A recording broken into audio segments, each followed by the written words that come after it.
Start किए थे। तो ये सब चीज़ें जैसे मेरे पापा ने मुझे कहा कि क्यों नहीं तुम सारे पोम्स को एक जगह कलेक्ट करके उसे एक बुक के फॉर्म में लिखते हो।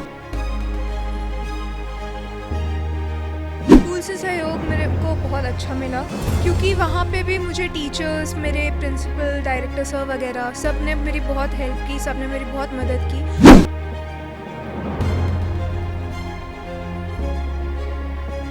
और देखिए सोशल मीडिया के बहुत सारे एडवांटेजेस भी हैं और डिसएडवांटेजेस भी हैं, बट हम ये नहीं कह सकते कि वो सोशल मीडिया की गलती है। मेनली वो हमारी ही गलती होती है। जैसे आपने कहा कि माँ जो होती है वो बच्चों को मोबाइल दे देती है, तो वो सोशल मीडिया की गलती नहीं है, वो ज़्यादातर हमारी गलती होती है कि हम उस सोशल मीडिया को कैसे प्रयोग करते, कैसे इस्तेमाल करते, वो हमारे ऊपर। जी नमस्कार, मैं हूं चंदन भारती और आप देख रहे हैं सित योग न्यूज। आज हमारे साथ बात करने के लिए एक ऐसे विशिष्ट अतिथि हैं जो कि बिहार की बेटी हैं, जिन्होंने बहुत ही कम उम्र में 3 पुस्तक लिख डाली। यूं कह सकते हैं कि बिहार के औरंगाबाद की रहने वाली शिवानी अग्रवाल, जिन्होंने बहुत ही कम उम्र में सोचा था एक अच्छा पुस्तक लिखूं और इन्होंने लगातार 3 पुस्तक लिख डाली हैं। आइए आज हमारे साथ चर्चा करने के लिए शिवानी अग्रवाल हैं। सित योग न्यूज़ में आपका स्वागत है शिवानी। शुक्रिया। मैं ये सवाल करना चाहूँगा कि जो आपने एक किताब लिखा है you were my poem once, इसके पीछे क्या कारण है? मतलब कहाँ से प्रेरणा मिला कि आप किताब लिखें और शुरुआती दौर कहाँ से आपने की थी? पहले मैं शायद 8th या 9th में थी जब मैंने पोम्स लिखने स्टार्ट किए थे। तो ये सब चीज़ें जैसे मेरे पापा ने मुझे कहा कि क्यों नहीं तुम सारे पोम्स को एक जगह कलेक्ट करके उसे एक बुक के फॉर्म में लिखती हो। तो मोटिवेशन मुझे मेरे फैमिली से भी बहुत मिली है, सपोर्ट मुझे मेरे फैमिली से भी बहुत मिला है और कुछ कुछ मेरा भी योगदान इसमें रहा है। आज के दौर में लिटरेचर से बच्चे लोग बहुत दूर होते जा रहे हैं और आपका प्रेरणा आपको जो प्रेरणा मिला पापा मम्मी से मिला, लेकिन जो पहली दफ़ा आपने किताब लिखने के लिए सोची थी तो इन्वायरमेंट कैसा मिला और स्कूल में कैसा इन्वायरमेंट मिला, सहयोग कैसा मिला? स्कूल से सहयोग मेरे को बहुत अच्छा मिला क्योंकि वहाँ पे भी मुझे टीचर्स, मेरे प्रिंसिपल, डायरेक्टर सर वगैरह सब ने मेरी बहुत हेल्प की, सब ने मेरी बहुत मदद की। और लिटरेचर से मैं भी आजकल कहती हूँ कि आजकल बच्चे बहुत पीछे जाते जा रहे हैं, उसे ज़्यादा ध्यान नहीं दे रहे हैं। लेकिन बहुत सारे बच्चे ऐसे भी हैं जो अपने जो भी उनकी कठिनाइयाँ होती हैं उसे पार करने के लिए लिटरेचर पढ़ते हैं। तो यही मेरा। अभी वर्तमान में कहाँ स्कूलिंग कर रही हैं और किस क्लास में आप हैं? मैं अभी वर्तमान में देहरादून में स्कूलिंग कर रही हूँ और मैं अभी 11th में हूँ। लेकिन आने वाले दिनों में क्या एम्बिशन है, गोल क्या है कि किताब की दुनिया में और कैसे बेहतर करें? जो आपकी क्या सोच क्या है कुछ? मेरी सोच ये है कि मेरे से लोग अपने आप को कनेक्ट करें एक तरह से, क्योंकि जब भी मेरी किताब पढ़ के कोई भी बोलते हैं कि हाँ मैं इससे कनेक्ट कर पा रही हूँ या कर पा रहा हूँ, मैं इसे समझ पा रही हूँ या समझ पा रहा हूँ, मैं इससे गुजर चुका हूँ या गुजर चुकी हूँ, तो मुझे बहुत अच्छा लगता है। मुझे एक अंडरस्टूड पोएट की तरह बनना है जो जिसके बारे में लोग समझ पाए, जिसके बारे में लोग जान पाए और आगे ऐसे ही बढ़ते रहना है। जो आज का जो दौर है, बहुत लोग तो लिटरेचर से दूर जा ही रहे हैं, लेकिन आज ऑनलाइन का दौर है, तो आपका किताबें जो है वो ऑनलाइन पर भी उपलब्ध है, कहाँ कहाँ है, कैसे कैसे दर्शकों को बताएंगे? मेरी बुक किताब ऑनलाइन भी उपलब्ध है। आप इसे अमेज़ॉन, फ्लिपकार्ट सब जगह देख सकते हो।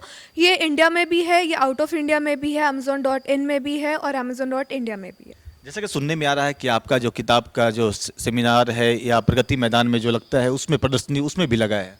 हाँ जी, पिछली बार मेरा जो एक किताब था, जो सेकंड किताब था हीलिंग, वो प्रगति मैदान में भी लगा था और ये थर्ड किताब है मेरा जिसका नाम है you were my poem once. First किताब मेरा था माई ओन ड्रीम्स। तो आने वाले दिन में लक्ष्य क्या है? 11th में अभी आप हैं, उम्र छोटी है, आने वाले दिनों में बहुत सारा आपको एक कठिनाइयाँ भी मिलेगी, लेकिन क्या है कि एक अच्छा लेखक बनना है या और भी कुछ?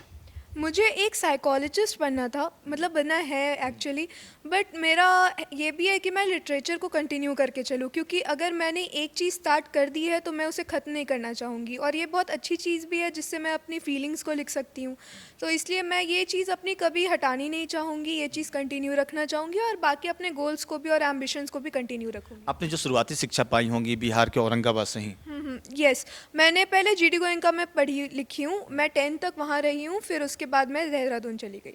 जो नए बच्चे हैं जो आज के दौर में मोबाइल के एडिक्टेड हो गए हैं, यूँ देखेंगे रील्स के दौर चल रहा है, दुनिया चल रहा है, हर बच्चे, छोटा बच्चा भी अगर जो पैदा भी लेता है तो उसकी मम्मी चुप रहने के लिए मोबाइल दे रही हैं, तो एक एडिक्शन, नशा टाइप का हो गया है, तो उसको लेकर आपकी क्या राय है?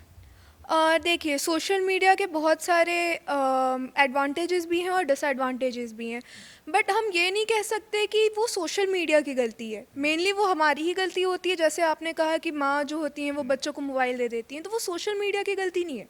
वो ज़्यादातर हमारी गलती होती है कि हम उस सोशल मीडिया को कैसे प्रयोग करते, कैसे इस्तेमाल करते, वो हमारे ऊपर होता है। कोई भी चाकू रहता है तो उससे हम अपने सब्जी को भी काटने में प्रयोग कर सकते हैं, उसे अपने हाथ काटने में भी प्रयोग कर सकते हैं। तो वो हमारे ऊपर है कि हम उसे कैसे इस्तेमाल करते हैं। तो सोशल मीडिया बहुत सारी चीज़ें में हमारी मदद भी करती है। जैसे मैं ही बुक ये अपने आप लिखा हुआ है मैंने, तो मैं इसे सोशल मीडिया के थ्रू प्रमोट कर रही हूँ, तो वो मेरी हेल्प कर रही है। अब बच्चे जो है वो रील्स देख के अपना समय इसमें व्यर्थ करेंगे, तो वो उनकी गलती है। ये सोशल मीडिया का डिसएडवांटेज हो गया। तो यही मेरी राय है। लेकिन एक हमेशा की तरह देखा गया है, जो पहले लोग थे पढ़ते थे, लिखते थे, किताबें पढ़ते थे, लेकिन आज के दौर में, ऑनलाइन के दौर में, लोग सिर्फ ऑनलाइन ही पढ़ना चाह रहे हैं। लेकिन पढ़ना चाहिए या नहीं पढ़ना चाहिए, एज ए लिटरेचर मैं आपसे बात करना चाह रहा हूँ। हमें ऑब्वियस सी बात है कि पढ़ना लिखना बहुत ज़रूरी होता है, और लिटरेचर तो हमारे लिए बहुत मदद के लिए हेल्प करता है हमें। क्योंकि लिटरेचर जो है वो हमारे चीज़ों को एक्सप्रेस करने में, हमारे इमोशंस को एक्सप्रेस करने में बहुत मदद करता है। तो ऑब्वियस सी बात है कि ऑनलाइन पढ़े या ऑफलाइन पढ़े, बुक से पढ़े कि ऑनलाइन पढ़े, लेकिन पढ़ना ज़रूरी है। पढ़ना बहुत ज़रूरी है क्योंकि वो हमारे माइंड को ओपन करने में भी मदद करता है। ये थे हमारे साथ बात करने के लिए शिवानी अग्रवाल, जो कि बिहार के औरंगाबाद की रहने वाली है। वर्तमान में स्कूली शिक्षा देहरादून से प्राप्त कर रही हैं। इनका साफ कहना है ये कितनी कम उम्र में 3 पुस्तकें लिख डाली है। आने वाले दिनों में और भी बेहतर करने की पूरी उम्मीद है। माता पिता और गुरु का, ये तमाम लोगों का आशीर्वाद इनके साथ में है, जैसा ये कर रही हैं। आने वाला दिन में बहुत ही बेहतर करेंगे। एक खबर उनके लिए है जो आज के दौर में भी लिटरेचर से दूर जा रहे हैं, लेकिन इनका साफ करना है कि निश्चित तौर पर लिटरेचर को अपनाना चाहिए। ये प्रेरणा बने सभी बच्चों के लिए। आप देख रहे थे सिटी योग न्यूज़, औरंगाबाद बिहार से मैं चंदन भारती।